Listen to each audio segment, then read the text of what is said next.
I think that it just does not have to be a break the bank thing. Like, I really think that you have to look at this, and as long as you have a plan and as long as you have some partnerships that you can capitalize on, literally this can be $0 out of pocket for you. Mhm. It is all in the planning.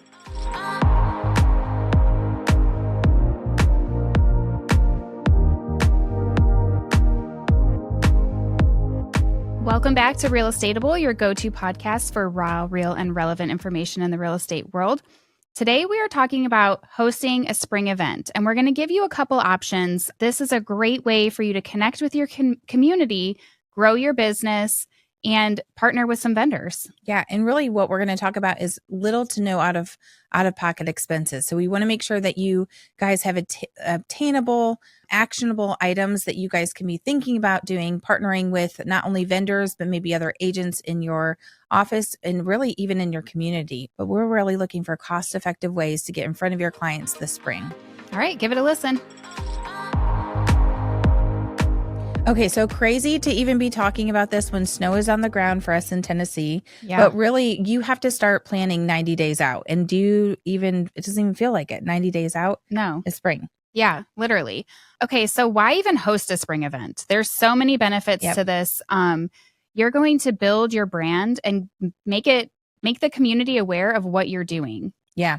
And I also think that spring is really like the time that people are kind of like coming out of hibernation, really thinking about, are they making a move for 2025? So spring out of anything, I really feel we get our best return on client turnout as well. So yes, building your brand, connecting your clients to community, making memorable experiences, ways to bring people together. I think that's another really great why and what you would do for hosting events too. Yeah, this is a great way to strengthen your bonds with your community, with your vendors, with your partnerships.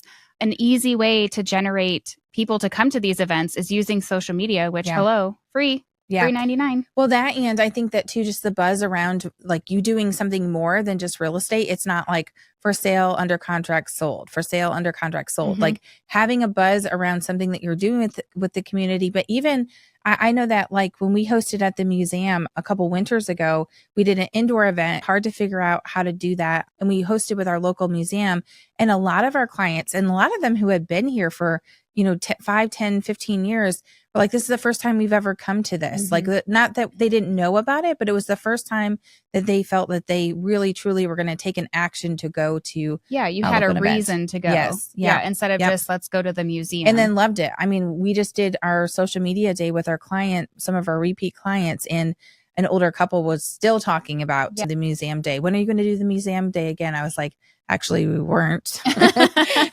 So I just sent them some tickets in the mail, and I was like, since we are not, here's some follow-up tickets for you. So, well, and the number one thing that we didn't mention yet is you're able to capture leads from your community through these events. So you have them register and you can get their information. So not only are you hosting an event for your clients, but if you open it up to the community, that's more people in your CRM getting, your newsletter and all of that. So easy win, win, easy way to get that. Okay, so if we've convinced you, now let's talk about two of the things we've done in the spring and like early summertime. That's the best temperatures for us in Middle Tennessee. So we've done a community Easter egg hunt, and we have also done a pet adoption event. So we want to dive into actionable steps on how are you actually going to implement and get these things off the ground, because I think timing is everything. Yeah. And these, again, are super low cost. So it's just doing the legwork to get it going. So around 90 days out, you're going to start looking for where you want to host the event. So whether it's a park or community center, you're going to want to check if it's in a neighborhood, if there's an HOA, you can look for green space. That's another free place. That's where I personally host my Easter egg hunt, is in my neighborhood in the green space. So that is free for me to host, and it's so easy. But you can offer the event as a co-branded activity. So partner with Parks and Rec and your vendors and just partner it up. Yeah. Well, and I think that when you're talking about, okay, you're like, okay, let me calculate, and I'm already within the 90-day window, right?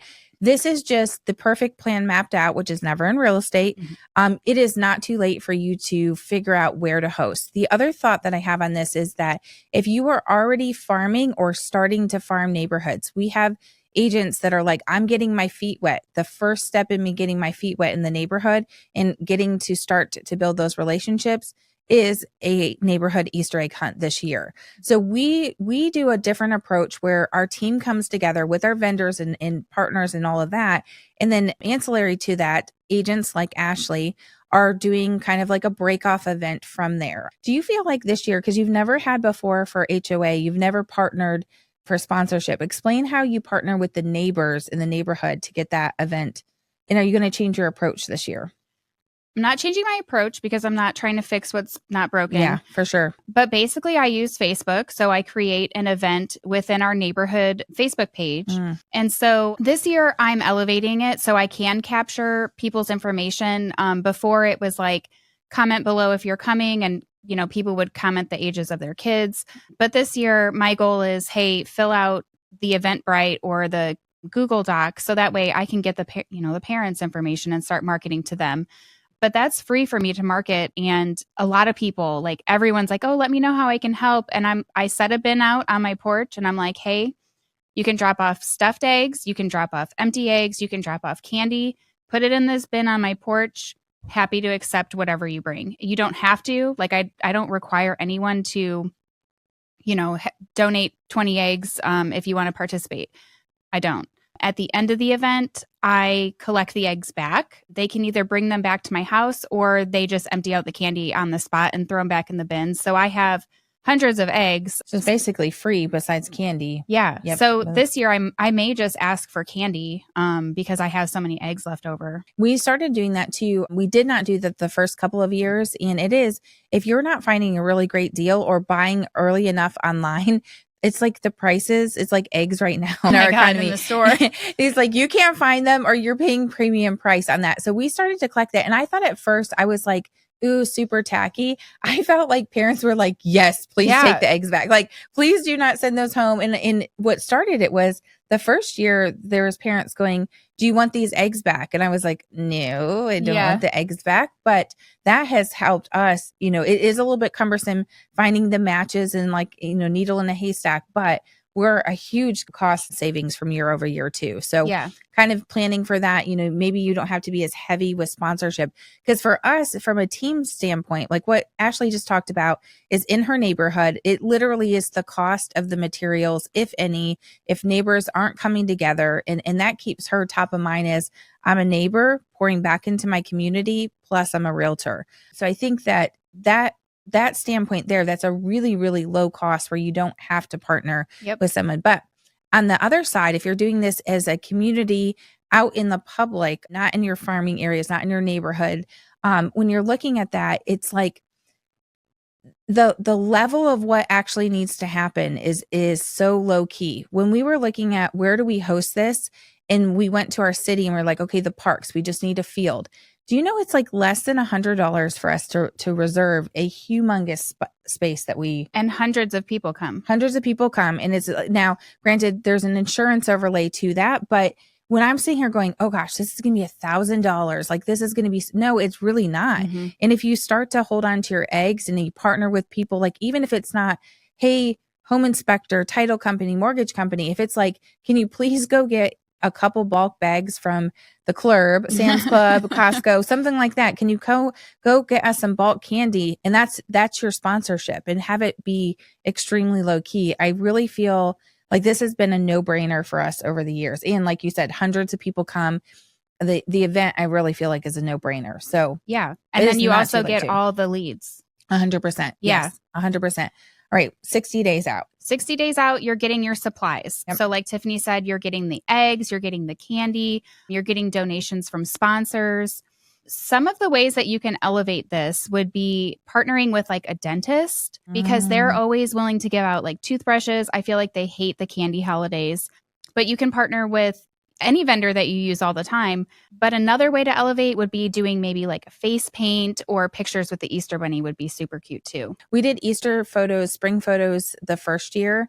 We didn't implement that quite right. It was a little bit too distant from the Easter egg field, but that definitely was an elevation to and then our follow-up was providing those printed professional photos that we did as well. So, but we have an Easter bunny costume that we bought on Amazon, supply gathering 60 days out, buy early because the prices go up closer to Easter.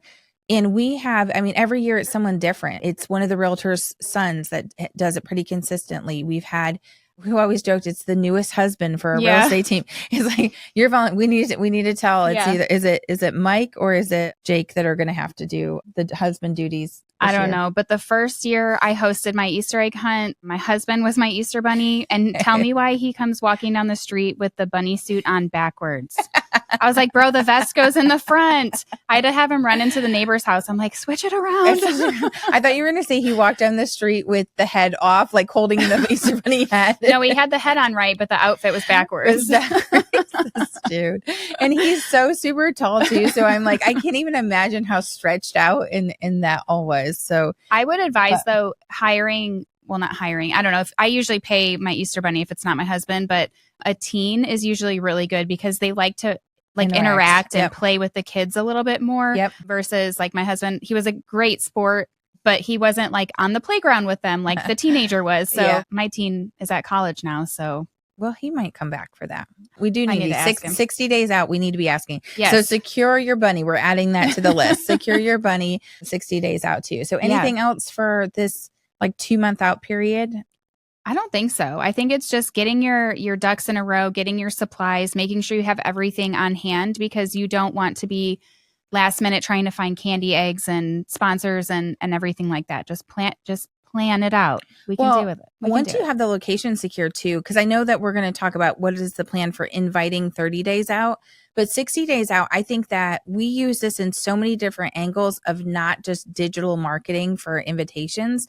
So I would have your invitation 60 days out, invitation designed, printed if you're going to use this as far as like any dropping off anywhere, but not necessarily start to invite. I think it's too early, but have the actual graphic and the design, all of that printed, ready to go for distribution, social media or in person. Yeah. Boom. Bonus. All right. 30 days out, you are going to want to market it everywhere. Yeah. Market and promote this event to anyone and everyone using group pages. So hopefully by now you've created a group community page for your city, your town, your neighborhood, whatever it is. Hopefully you have a Facebook page. If you don't, you can always post in other people's. We do that too. Yep. But using social media in your groups or even using it at like a community bulletin board. I know like we have bulletin boards everywhere. There's one at Panera. You can hang your business card. You can hang a flyer and maybe just putting those out there or putting those in the businesses that are sponsoring in their window or on their tables or whatever they have. And we do a mailer for this, but we also have in our farming area or door knocking areas that we've focused on for that year.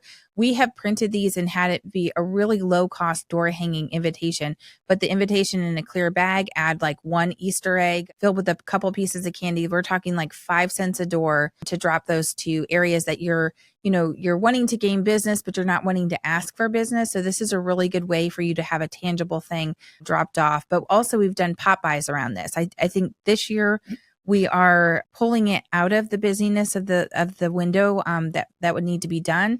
But pop buys could easily be a different way for you to be inviting. It's almost like an invitation with a purpose on pop buys too. So all of those things, I would back up to 60 days and go, okay, in that 30-day window, what am I doing and how am I going to time block that? Where is the plan for success? How often am I posting on social media? So back up out of the 30-day window when it's happening and create a plan. How are you getting the word out? And do you have all of those resources in place to make that happen? Yeah. Another thing too is take your flyers to schools, daycares, churches. Where are for Easter egg hunts, where are the children at? Where can you reach the most kids? Yep. Because people are always looking for stuff to do with their kids on the weekends. The other thing too, as you're dropping these flyers, as you're creating pop buys, as you're stuffing eggs, make content because that's something you can post, like getting so excited for my event. I think last year I posted a picture of me with the Easter bunny head on and I was video and it was creepy. I was laying in my bed stuffing eggs, but I only had the head on because I look like crap. So I was like, whatever, this is funny. So this is, yeah. But it generated, I mean, Yes, She the said it was interest. creepy. I think No, it's funny. the creepiness and the funniness generated probably interactions that you normally wouldn't get. Yeah. Because it was creepy. Yeah. For sure. Okay, cool. What are some ways that we can be lead capturing? So some different things that I know you talked about Eventbrite or like Google Form, a Jot form, Mm-hmm. things like that. What would you say would be some other things? Well, the goal is to get someone to RSVP, right? Yeah. So if you go on Canva, you can create a QR code for Mhm. people to scan. That's going to go to your Eventbrite or your Jot form where they can RSVP and give you their information. Yeah, I agree with that too. And I love Eventbrite from not so much the standpoint of you capturing a ton of information from them. So like there's typically limited things that you could be asking for Eventbrite. But I love that because it automatically sends out the reminders, like the Mhm. ticket to the event. I also feel like people think like we'll have Eventbrite for like our skating event that we just had. People were looking for their ticket as they walk in, as if we're not going to let them in if they don't have their ticket. So I do like the Eventbrite from like the set it and forget it standpoint. I do think it has limited info capture on that. But I definitely think that when you're looking at that, like, okay, what are the different ways? But making sure that you're working backwards. The whole point is to move the needle in your business, to grow more people that you're engaging with. So make sure that that's at the forefront and it's not just like a show up and just hope that everyone comes back around to you when it's time for real estate too. Well, then you know how many people are coming. Yes. That's a big thing too, because I know like years past for my Easter egg hunt, I feel like the first year I had an idea because people were commenting on how many kids they had and whatever. Last year I didn't do that. I was like, just show up. That was my level of prep last year, but it was still great. It was a great turnout, but I'm missing the mark on capturing the leads. So that this year, that's what I'm focusing on. Yeah, I think so too. And one of the pro tips that we love on this too is if you're doing a community event, because we've done this different ways where we've opened it up to the community, we've opened it up to neighborhood communities. And then we've had it where it's just our clients as an exclusive invitation. If you're doing this as a community event, probably not in your farming areas, but just if we're talking about in your city, pro tip, start to do a VIP early access, or we do several different egg hunts. So we're resetting the field twice.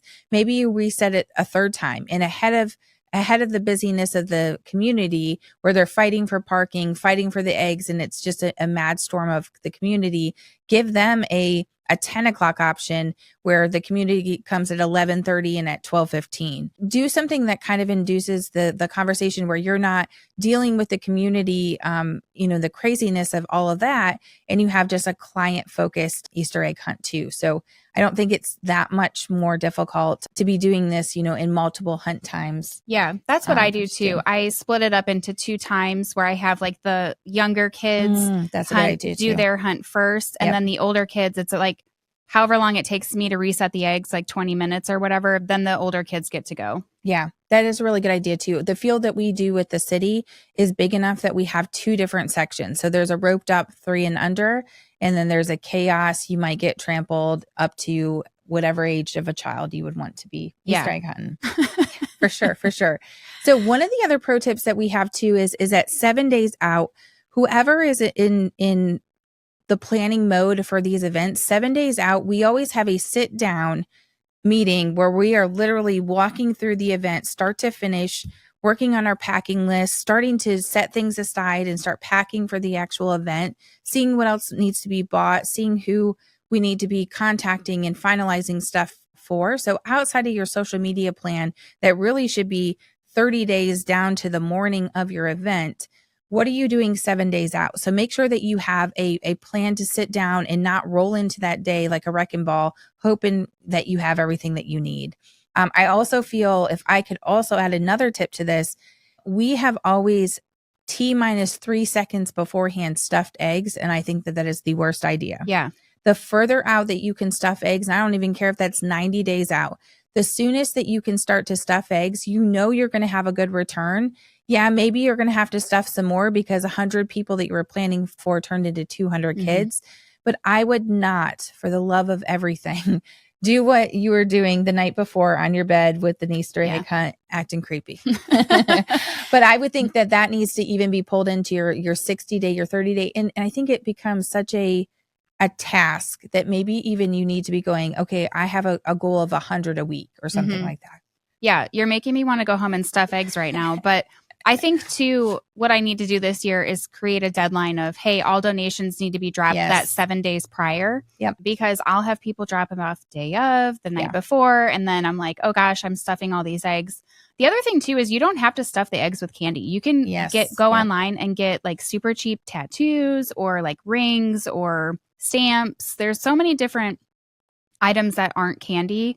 Kids have allergies and some are too little for candy and things like that. So just keep in mind, it doesn't have to just be candy. That's why we separate our fields too, because the younger kids, we try to do non-choke hazards. Yeah. Even though we're like parents, you need to be monitoring that, but we definitely try to do where we have smaller toys, etc. And I do know on Amazon, not cost effective, but Amazon does have the pre-stuffed eggs, which are like a godsend, but they are probably quadruple the price. Like if you're stuffing them yourself. But I do think that as long as you're pre-planning for that, that's not a problem for you doing it. But just do not think that 7 days out, you're about to stuff thousands of eggs. Yeah. Not happening. Not happening. One last thing before we hop to a break. One of the other things that we see with clients, especially community coming through, is they love to bring their Walmart grocery bags. Oh, yeah. They love to do that. And I'm like, cringe, because I'm the mom that has like the personalized bags with their names and all the things. Like that's my little kid years, right? But why are you not doing branded reusable bags? Mm-hmm. Something that you can be giving to those kids to replace that. Plus, when you think about the social media, the photography and stuff that you're going to be putting out there, a million your branded logo bags out in a field with the photography of that is looking way better than, the trash bags flopping in the wind. So that is going to be a 60 day out, a tip for you to start to look to see where the most cost effective reusable bags are. We love 4imprint.com. That's the number 4imprint.com. If you go to they have like very flash quick sales on things that they're trying to clear out of the warehouse. You can get those for pretty darn cheap and have a couple hundred of those available to be handing out and having conversations with. So what are your thoughts on putting like a business card or a card that has a QR code to your website? You think that's like cringy or inside of the bag? That you're giving the kids? I don't know. I think about that with Halloween stuff too. Like when we do trunk or treat or that, I think that the thing is if it's not going into an adult's hand, it's like, how is it actually going to end up in an adult's hands? So I'm like, the resource of that, I don't necessarily think it's cringy because they're coming to a business sponsored event, So I wouldn't say cringy, but I'm also just like best resource. I don't know. For me, the power is in the follow-up. So you're going to get the information into those emails. Thank you for coming. Sign up for our newsletter here. Click here to sign up for a newsletter. Interested in a house. Click here. Interested in the home value. Click here. So I think that that's where you're going to get the best return. I wouldn't say cringy, but then also if I was looking at 90 days, which now really is 60 days by the time you're listening to this, I really feel like you probably have better things to do with your resources. True. Yeah. All right. We're going to take a quick break and then we are going to come back and talk to you about how you can host a pet adoption event.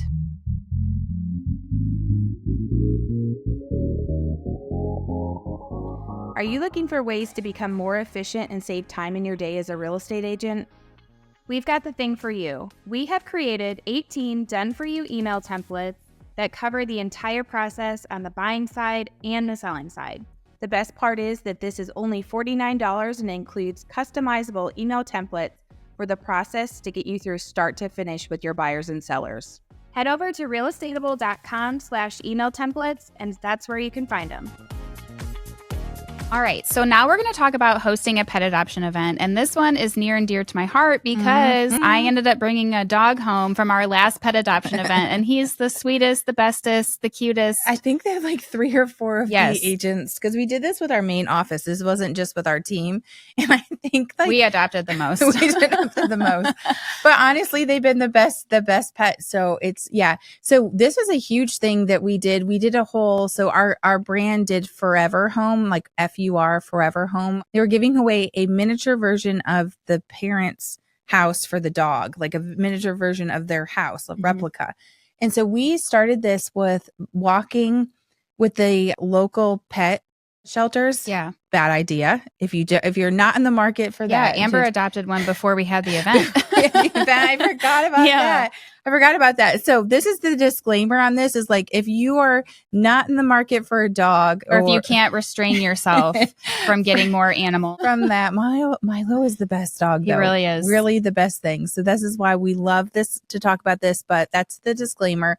But we did a ton of buzz, and we also had, at that time, we had an office in a prime location. So we are right by Lowe's. We are right by the mall. Like, we are right in that central commercial area that Saturday traffic was happening anyway. So let's also preface that most of our traffic came from signage at the front for the day of saying we're having a pet adoption event. So let's talk through the 90-day plan with that.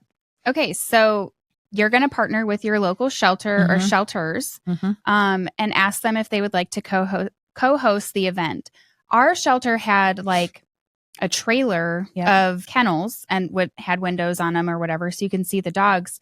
And so that was helpful. It had information on the dog, but they were able to bring, I think it was like 10 dogs at a time. Yep. And they had to go back and get some more because they were getting adopted so fast. So you want to partner with the shelter and ask them, or kind of talk to them like, hey, we would love to increase your adoption rate by hosting this event at no cost to you. Yes, but they plan so far out that I almost would say 90 days might even be a little bit of an underestimate on when you need to do this. But I'm also going to say too, being out there with those dogs, those poor dogs, even though that was a AC in that trailer, this has to be super early spring or a later fall event for just, the whole entire thing not being overly exhausting for those animals. But definitely securing as soon as possible. And I would suggest for location, honestly, I think your office for exposure and everything else is the best idea. Like, I really don't know that I would overcomplicate that any more than that.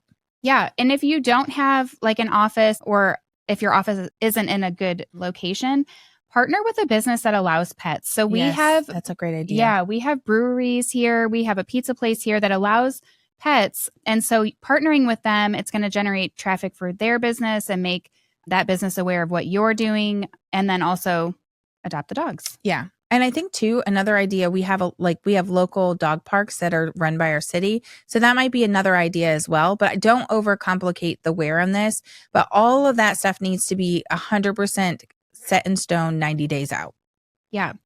Okay. So when we're thinking about vendors for this event, we're not necessarily asking vendors who are in the real estate world. You absolutely could, maybe for like one or two, but you're looking for more like pet friendly vendors. We had a rescue. Yep. We had another rescue. Yeah. We also had a charity that helped with pet bills, like with the hospital bills. It was something angel pet something or other, but we did have a pet store, and we had a groomer. Was another thing too. Yeah. Or even asking a vet to come. I mean, providing handouts, they can promote their business. They can provide a sponsorship. Groomers can hand out coupons, do nail trimmings, things like that, things that are pet related, maybe a bag of dog treats or whatever they want to give, but try to keep it more pet related because you're trying to draw in the pet people. Yeah. And we also did an ice cream truck that had popsicles there so that people who just wanted to come and, do the vendor fair and bring their animal, they had a sweet treat to be able to get for them and their dog. And we also had some food trucks too. So even just having this be kind of like a vendor fair, because not everyone is going to want to come to something when they're like, oh, I'm not in the market for a pet. Well, what other things can you draw them in from like a pet lover type of standpoint as well? What kind of swag items can you be giving away, or door prizes? We did a really big raffle drawing where they could buy raffle tickets for a ton of different things that our sponsors delivered for that. And that all of that money was raised for a local animal shelter that wasn't run by the city as well. So lots of different angles that you could be doing that. But I feel like there's so many clients that connect with animals that is a really, really easy way to get people to come out to things that they normally wouldn't already engage in. Yeah. Some of the event activities so that you have something for people to do. Maybe someone's not interested in adopting a dog, but they love dogs. They love to take their dogs to events, or like, not the flea market, the farmer's market. Things like that. Host a pet costume contest. That'd be even cool if this is in the fall too. Yeah. That would be a really cute, like a Halloween, a September, early October kind of event. That would be really cute. Another thing too, doing a photo booth. So We didn't actually do a photo booth, but we did take pictures. We had like balloons, like a little backdrop for any of the dogs that got adopted. You took a picture. They took a picture with their new family. So that was super cute. But I know you can get like themed and cheap banners on Amazon if you wanted to just have like a backdrop there. And that wasn't with professional photography. That was just like a photo phone booth. Yeah. Yep. For sure. And I also think that rolls into like the raffles and the gift baskets and different things like that. Like what more hype can you have besides vendors and food trucks? I think that all rolls into it. And that all of that stuff is a 60-day out plan. Like you're finalizing all of those pieces to the puzzle so that you have plenty of time to implement what needs to be done to successfully achieve all of that for the day of. And part of that too is mapping out where your vendors are going to be. Like how much space does each person need? Is it a 6-foot table? Is it a petting zoo that's going to need 4 parking spaces? Just be mindful on your space and how much room you're giving each person to set up. Okay, so for 30 days out, I even would venture back into the 60-day window for your event graphic invitation, all of your stuff that you're going to be using to start to invite. But I think 30 days out is another really solid plan that you're going to start the invitation process, the social media blasting 30 days out for sure. And the same thing along like with the Easter egg event. Drop flyers off to pet places. So PetSmart, groomers, vets, bring your flyers to pet places to attract those people to come. Agree. We partnered with a shelter and we were walking the dogs. How many times did we do that? We partnered with our big office. So there was a lot of us walking dogs. I think we walked 10 times. I don't know if that was 10 weeks leading up to it. But in doing that, we were featuring the dogs that were available for adoption, which is how Amber ended up adopting early. But really, I feel like we caused a whole lot of exposure to then leading up to the event to go, cool, these dogs plus more are going to be there at the event. So being able to feature the actual puppy faces. Yeah. That was the part that I didn't like because I was like, I cannot get another dog. I know.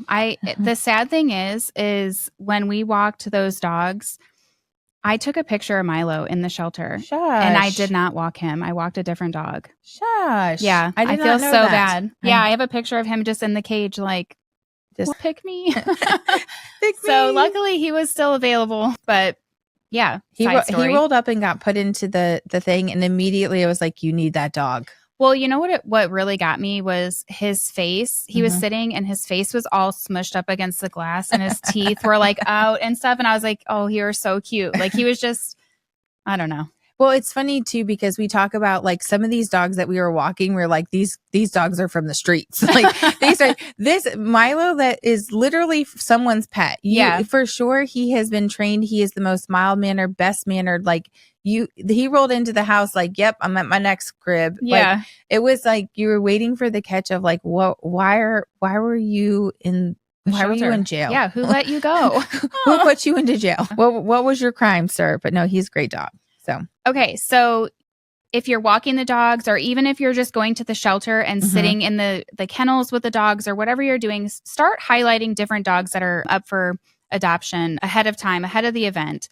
You can even generate buzz of like doing polls and saying like which dog is the cutest or things like that where you can get some more interaction online.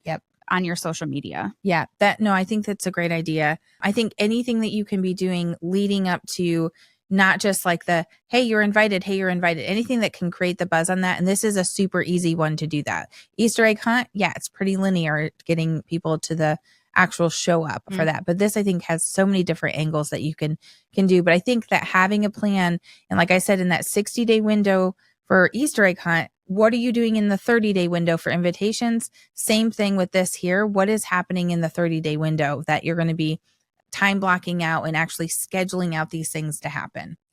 Another thing we did was we got branded dog bandanas. So the dogs that got adopted, we gave them a little purple bandana that had our logo on it. So that's another like a freebie that you can offer for the pets that get adopted. We did a whole new home because the shelter that we were partnering with, which was city run, they had a whole take home thing. Like some of them got beds. I got it. And yeah. Yeah. I think it was like the first 10 dogs that were adopted. They got beds and bowls and food and like all that of bag that. was awesome. And we added our stuff too. We added like a toy, the bandana. We also had Frisbees, the little poop bags thingies that you put onto there.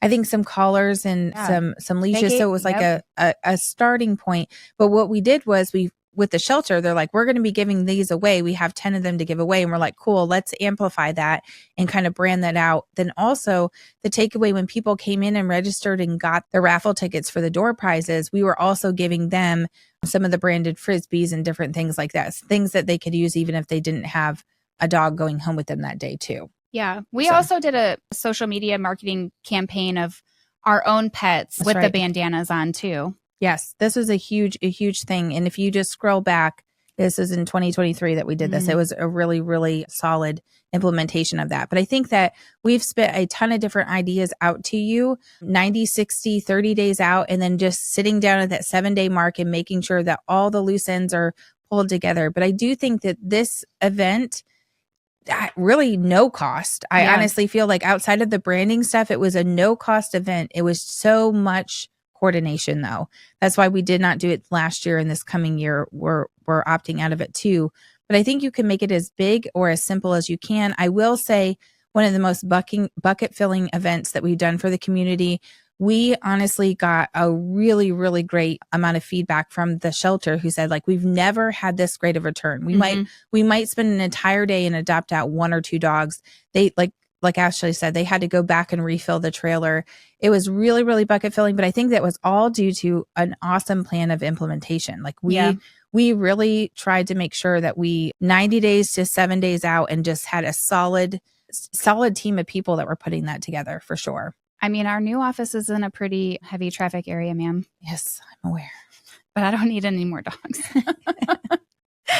Exactly. And my husband's trying to get a dog. And my whole entire family wants another dog. Yeah. No. I said, when you guys start feeding Milo and giving him water consistently, because I'm the only one who does that, his bowl could be bone dry and no one will give that dog water except for me. Okay. So Ashlee and my husband are the same people.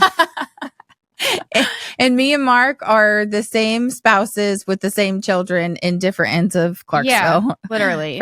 for sure. Oliver asked me the other day and I was like, well, can you go feed Milo? And he's like, I don't want to. And I was like, well, I can't get another dog. You're not. It's not happening. Yeah. You're like, we're already trying to keep 1 dog alive. Yeah. It's not happening with 2.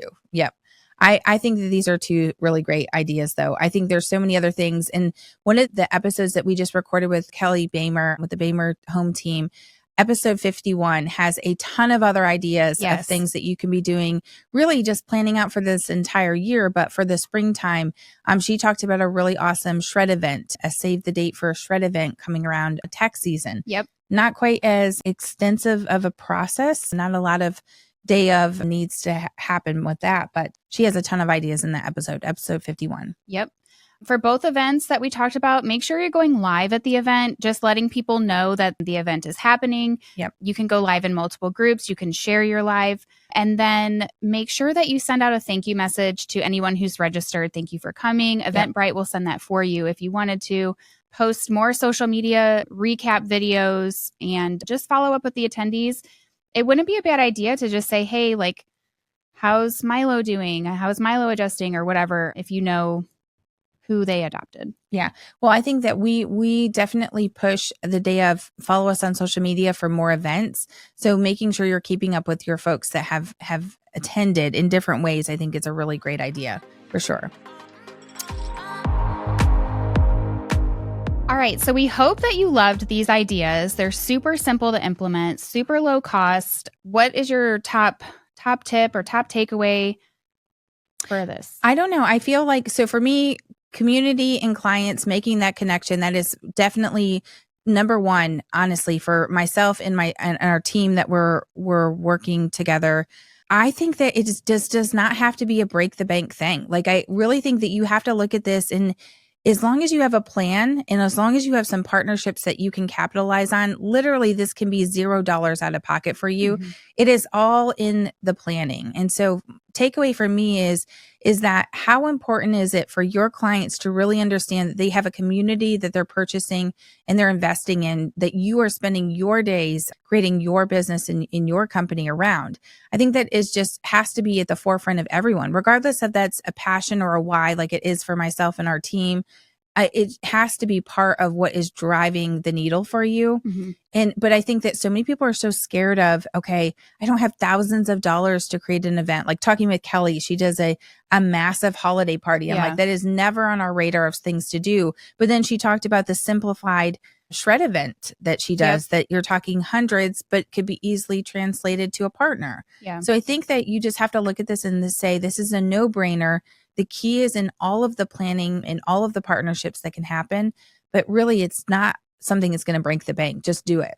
Yeah. And Tiffany knows me really well. I am not an event planner. And if I can host an Easter egg hunt in my neighborhood, you can too. 100%. Canva has Easter invitations pre-made on there. You can just type in where it's at and the time. I've literally used the same invitation the past couple of years that I've done it. I've not changed anything except for the dates and times. It's the same background, same colors, everything. Not trying to fix what's not broken. But I would say my biggest takeaway is going to be convincing you to do another pet adoption event. she's like looking at the calendar as we're heading to we're 90 days out from our pet adoption event that you don't know about. That we don't know about. That is too funny. I mean, I agree. I like talking through that and just really thinking about how impactful, like really, what are the things that you can be doing that impact your community, connect your clients to your community? I mean, guys, do more of that. If you could do anything different in 2025, do more of what really matters. I think that should be everyone's takeaway. And that could be as simple as, a community event that's not taking place in your community, or all the way up to adopting your own Milo. Oh. All right. All right, guys. If you do decide to host an event, if you have questions, send us a DM, send us an email. We're happy to help you plan that out and map it out for you. If you found this episode helpful, make sure you share it with a friend, give it a 5-star review. You can find us everywhere on social at Real Estateable, and we will see you next time.